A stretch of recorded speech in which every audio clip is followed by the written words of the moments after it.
Bun găsit, dragi prieteni! Mâncarea unește oamenii și asta ne dă dreptul să fim mult mai uniți. Astăzi o să vă aduc vești bune, pentru că am vorbit cu un tânăr care începe de la a procesa cartofii să își îndrepte atenția și ea spre procesa ceapa. Ce ziceți de ceapă caramelizată? Știind că avem materia primă deja curățată, care, de fapt, pasul ăsta este cel mai dificil dacă vrei să faci volume. Următorul lucru o să fie morcovul curățat și o să-l facem cu un sos caramel cu rozmarin. Ce idei bune! Bun, dragii mei prieteni! În episodul de astăzi o să vedem cum ne dezvoltăm cu nume și pronume. Adică materia primă o luăm de la Gigi Bălaiul, care crește numai morcovi, și dăm bătaie să facem morcovi în sos caramel cu rozmarin sau foi de dafin, după cum găsim clienții cărora va ajunge produsul nostru pe masă. Bun.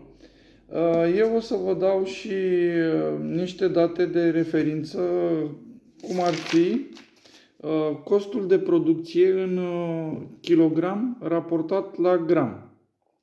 Eu am făcut 5 feluri de conserve până acum pentru mama mea și ar fi așa: supa de roșii, am făcut-o, am făcut lințendal, adică linte, o mâncare de linte, năut cu roșii, năut cu pak choi și tocana de cartofi. Bine, am mai făcut și un sos brun, dar acesta încă nu am făcut calculul.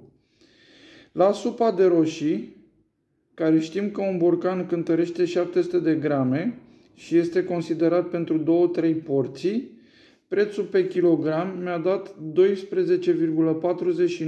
roni și per gram 0,01249. Mi-am făcut și prețul de vânzare, pentru că la noi în familie, am uitat să vă spun, eu muncesc de la 18 ani și am plătit întreținerea de la 18 ani. Și cam așa suntem noi în familie, suntem mai capitaliști. Și am făcut și un preț de vânzare care este de 18,6 ron. Deci pur și simplu am dublat costul de producție. La lințendal mi-a ieșit per kilogram 12,69, iar prețul meu de vânzare va fi 17,5 roni. La năut cu roșii mi-a ieșit un preț pe kilogram de... Unde ești, mă, uitat?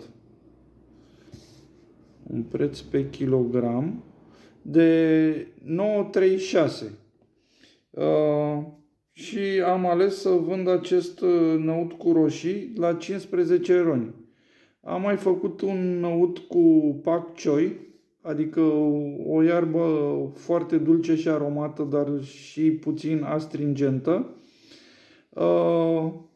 Și mi-a dat prețul pe kilogram 7,94 ron. Și prețul de vânzare aici este de 17 ron. La tocana de cartofi mi-a dat un preț pe kilogram de 11,49, iar prețul de vânzare va fi de 16 roni. Ce vreau să vă spun? Am observat că,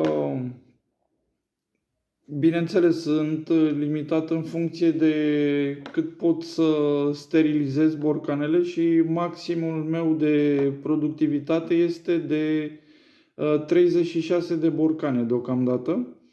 Dar în urma cunoscuților pe care știe și mama, poate îmi voi extinde capacitatea de a steriliza borcanele. Toată lumea în viitor o să întrebe: ce îmi dai? Cu ce ești tu mai bun ca celălalt? Eu ce pot să vă dau este decât informații din acest gen de activitate, pentru că alimentația publică, după cum vedeți, din cauza consumului redus, își schimbă traiectoria. Bine, dragii mei prieteni, mâncarea unește oamenii și asta ne dă dreptul să fim uniți. Numai bine!